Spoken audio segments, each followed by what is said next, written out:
Nada es casualidad, todo se relaciona. Para saber más, debemos unir los cabos sueltos. En este nuevo reencuentro con el doctor Ricardo Changala, atando cabos sueltos, nos propone hoy Quilombo, Derecho y Lenguaje. Con ese título podemos tener para 2 horas, pero no va a poder ser tanto. Ricardo, una vez más un placer reencontrarnos. ¿Cómo te va, Álvaro? Un saludo también para toda la audiencia. Sí, podríamos hablar mucho rato. La idea era partir de que nosotros, no digo nosotros, el Río de la Plata, ¿no? Sobre todo, si vos entras al diccionario, te va a decir que la palabra quilombo en el Río de la Plata, en Uruguay, Argentina, tal vez en algún otro país, pero significa algo negativo, ¿no? Significa desorden, este, sí, básicamente por ese lado, o incluso burdel, prostíbulo. En todo caso, desde la perspectiva de la civilización judío-cristiana, nada bueno. ¿Mm? Nada bueno. Quería que reflexionemos juntos sobre eso a partir de una información muy reciente, muy importante y muy positiva. Creo que merece la pena ser destacada, ¿no? Entonces, si me permitís, ahí voy a compartir ahí esta Claro. imagen, este, con el título que tenemos para hoy. Entonces, hace nada, 13 de marzo, hace unos pocos días, la Corte Interamericana de Derechos Humanos emitió una sentencia donde, en un caso que las comunidades quilombolas de la localidad de Alcántara, que queda en el norte de Brasil, en Maranhão, demandaron al Estado hace muchos años y finalmente ganaron ese juicio, porque 171 comunidades, o sea, un montón de gente, ¿verdad? Fueron desplazadas de manera arbitraria de su lugar, de su tierra de siempre, para que en aquel momento la dictadura, esto comenzó durante la dictadura militar en Brasil, siguió después, bueno, construyeron una base espacial en ese lugar. El asunto es que ese traslado se hizo, violentando muchos derechos. Además, la gente fue trasladada a otros lugares, pero tampoco le dieron buenas condiciones para vivir. En fin, un conjunto de violaciones de derechos tremendos. Y la Corte Interamericana, de un largo proceso, le dio la razón a las comunidades quilombolas. Dijo que el Estado brasileño violó muchos derechos, el de la propiedad colectiva, circulación, de residencia, bueno, muchas cosas, y condena al Estado brasileño a una serie de consecuencias que no tenemos tiempo ahora de verlo, pero que es importante saber que hay una corte internacional que le dio el derecho a las comunidades. Mm. En realidad el tema, el gobierno actual de Brasil, de Lula, ya lo venía trabajando. No hemos hablado en otras conversaciones contigo, Álvaro. La verdad que si a algún punto se destaca esta nueva periodo de Lula, porque no fue así tanto en el anterior, pero en este periodo sí, hay un conjunto de acciones muy importantes y políticas públicas muy importantes a favor de las comunidades y pueblos indígenas y también de las afrodescendientes como las quilombolas. Entonces ya el año pasado Lula había activado la entrega de títulos de propiedad para muchas de estas comunidades. Le pidió perdón en nombre del Estado brasileño por lo que ha acontecido, no solo en este caso, sino en muchas otras, diciendo que es incomprensible que un Estado hubiera hecho lo que hizo con estas comunidades, ¿verdad? O sea que tampoco es que no haya habido acción desde el gobierno brasileño, pero desde este gobierno, de los anteriores. Claro. Para repasar un poquito qué son las comunidades quilombolas, para tener primero el nivel de la dimensión. Ese mapa que estamos compartiendo en pantalla, que ojalá muchos puedan ver, es un mapa oficial del censo de Brasil, y como vemos, solamente con ver las manchas, están presentes en todo el territorio de Brasil. Hay más de 6.000 comunidades quilombolas, hay miles y miles, y no millones de personas que viven en estas comunidades, con un porcentaje importante del territorio brasileño, de las cuales alrededor, casi 150, ya tienen títulos de propiedad colectivos, y otras tantas están en proceso de conseguirlo, están luchando para eso.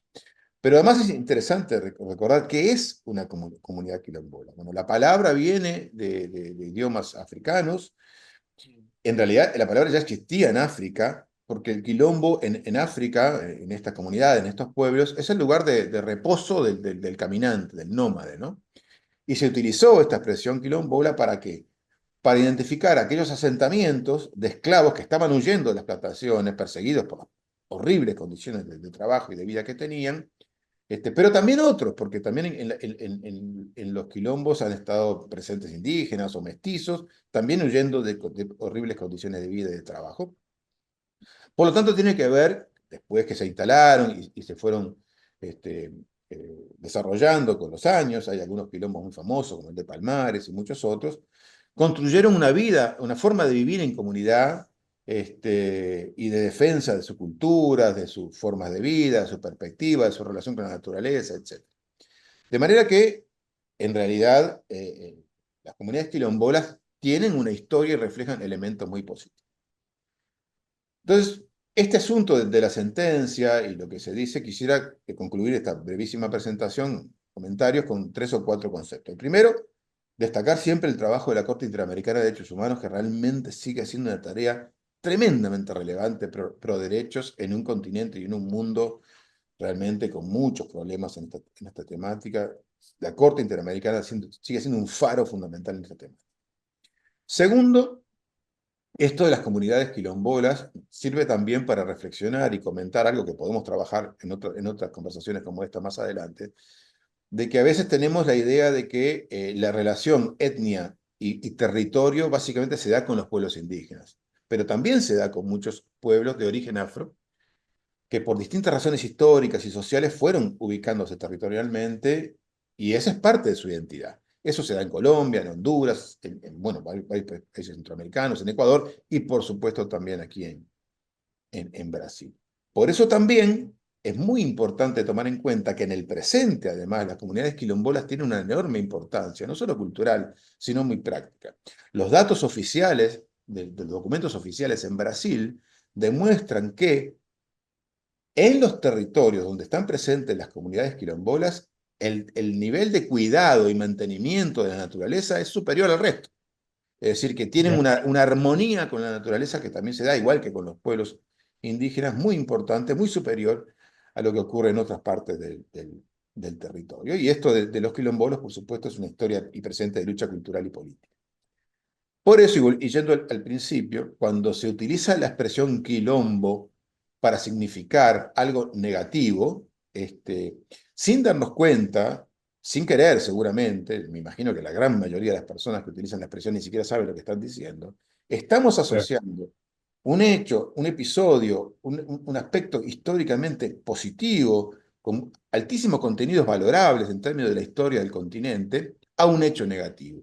Le transformamos el significado del significante. Y lo que estamos haciendo, sin darnos cuenta, en definitiva, es asumir el discurso del esclavizador, del poder, del opresor, porque eso es lo que hacían, ¿no? Para perseguirlos había que denostar el lugar y a las personas que estaban viviendo en esos lugares, lo cual se hace siempre en todos los mecanismos y procesos de explotación. La herramienta de la estigmatización, por muchas vías también del lenguaje, para poner a quien no me interesa, o quien quiero explotar, o quien necesito ponerlo a mi servicio. Entonces, entre otras formas, construyo un relato y construyo un sujeto con elementos negativos, lo cual facilita todos los procesos de dinámica de dominio y de poder. Entonces, bueno, era esa un poquito la reflexión que quería hacer compartiendo la información que mencionaba sobre esta sentencia muy reciente de la Corte Interamericana de Derechos Humanos. Excelente, Ricardo, como siempre, y muy ilustrativo. Muchas gracias y nos reencontramos. Cuando quieran. Un abrazo. Nada es casualidad, todo se relaciona. Para saber más, debemos unir los cabos sueltos.